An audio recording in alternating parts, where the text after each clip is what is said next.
Hello, everyone. If you are a parent of a middle or a high schooler, you probably know how quickly their schedules can fill up and how hard it is to strike the right balance. Today, I want to talk about how to help your teen schedule their time in a way that supports their well being, growth, and happiness. We will look at why downtime is essential, why it's important for them to have time that's entirely their own, and how we can avoid the common trap of overscheduling. I'll also share simple practical time management tips you can try together starting this week. So let's get into it. How to schedule your teens' time. Teens today face lots of demands: school, homework, extracurricular, social events, number of activities they are part of to build their profile, maybe even part time work. It's tempting to fill their days with enriching activities. And while that's great, it can easily become too much.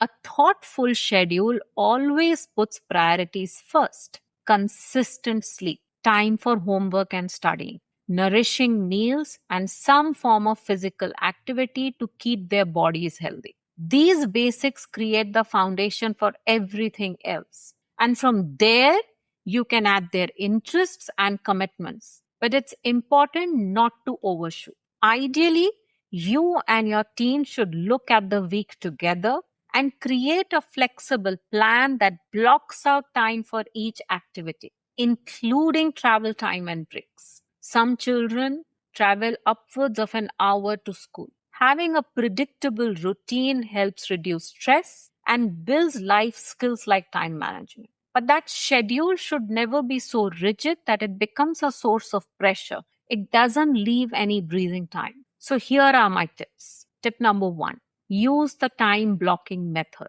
Help your team divide their days into chunks: morning, afternoon, and evening. Maybe school, post school, evening, whichever chunk makes more sense for you. And assign specific types of tasks to each block. For example, homework in the early evening, physical activity right after school, and anything that's relaxing in nature could be just before the bed. This reduces the decision fatigue and helps them transition more smoothly between activities. My tip number two: try a weekly planning date. This is something that worked for me and my daughter, and I'm sure it will work for you. Set aside 15-20 minutes every Sunday evening to look at the week ahead together. Mark non negotiables first: school, meals, sleep, then add commitments, and finally leave empty spaces on purpose. These blank spots are not wasted, they are the breathing room. Tip number three: match tasks to energy levels. Sometimes we feel that we can look at the entire day with the same lens, but it's essential to identify when are you most tired. Ask your team to track for a few days when they feel most focused, maybe right after breakfast, right after school, or later in the evening. Then schedule their toughest subjects during those peak times and save lighter for when they are dragging. It's a small shift, but you'll find your rhythm. And this will make study time more efficient and less frustrating. My tip number four: use a shared digital calendar with color coding. A visual plan can be a game changer. Set up a family or teen only calendar where they color code classes, homework, blocks, activities, and even downtime. Add gentle reminders before transitions. This cuts down the last minute panic. We all are seeing so many of our students go through that, and gives them a sense of control. Plus, you can see their week at a glance without hovering, without worrying: have you finished your work? When are you going to study chemistry? Now, here is a very big question, and this is something that almost every parent ends up asking: should my teen have time to do nothing? And my answer always is a resounding yes. In fact, unstructured downtime is crucial. It gives their brain a chance to rest, process all they have learned, and even spark creativity. When teens have time or space to just be, to daydream, to scroll, listen to music, or even feel bored, they are actually recharging their minds. This kind of rest supports emotional health too, lowering anxiety and avoiding burnout. It's easy to underestimate the value of doing nothing because we often prize constant productivity. But for growing teens, these quiet moments are part of healthy development. So it's a definite yes, and it should be blocked on the schedule. So, my tip number 5 is schedule white space first.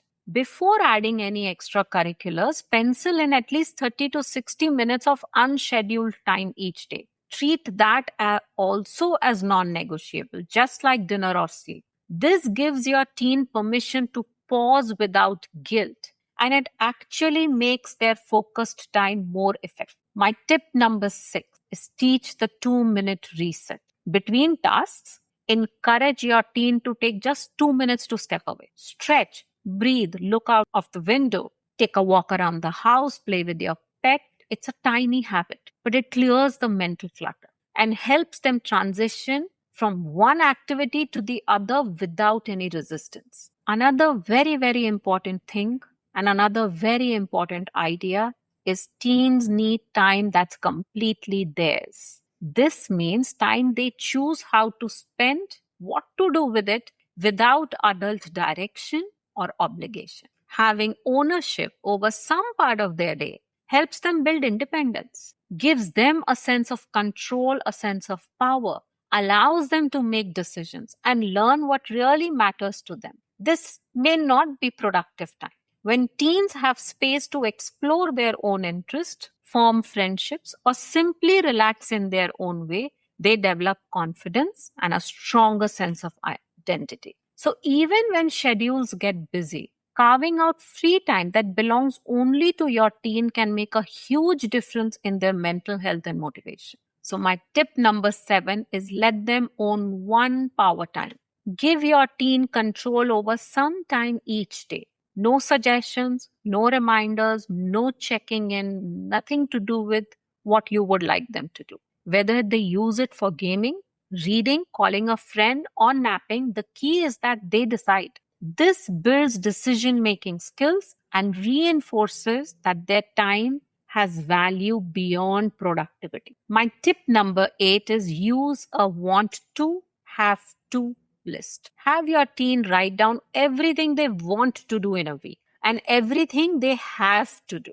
Then help them find small pockets of time for one or two want to items each day. It makes free time feel intentional and not just leftover. But the most important thing is how to avoid overscheduling. Let's talk about that. It's a real risk for active teens. Overscheduling happens when calendar is so full that your teen has no breathing room, no breaks, no flexibility, just work that seems productive. This leads to stress, exhaustion, and can even hurt their performance, their enthusiasm over time. So how do you prevent this? Start by asking your teen what's important for them, not just what they have to do, but what they want to do. Prioritize those activities. Say no to extra commitments that don't add value. Build in buffer time for rest and unexpected needs. Encourage your teen to listen to their limits and to speak up if they feel overwhelmed. As parents, it's okay to gently help them set boundaries and keep things manageable. Here is another tip of mine, tip number 9. Try the eat the frog approach. Encourage your teen to identify one task they are dreading most each day and do it first. Get it out of the way, even if it is just for 10 minutes. Once that's out of the way, the rest of their to-do feels more manageable. It's simple, but a powerful habit that reduces avoidance and builds self-discipline. Also, when they start doing this activity, something that they don't like to do, but they have to do it, they get over the resistance or the feeling of overwhelm for that. My tip number 10, adopt the one in and one out rule. If your teen wants to add a new activity, encourage them to drop or pause something else. This keeps their load balanced and teaches them to make thoughtful trade-offs rather than just accumulating more.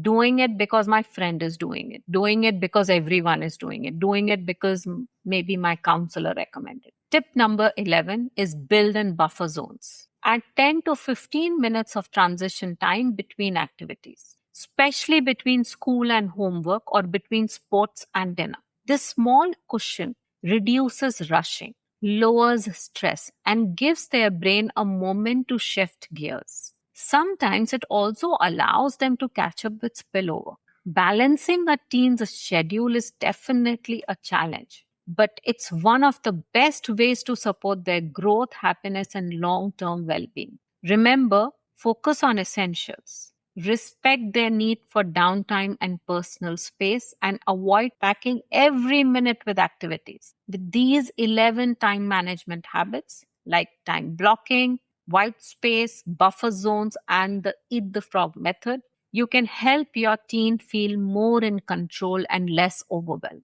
Thank you for watching.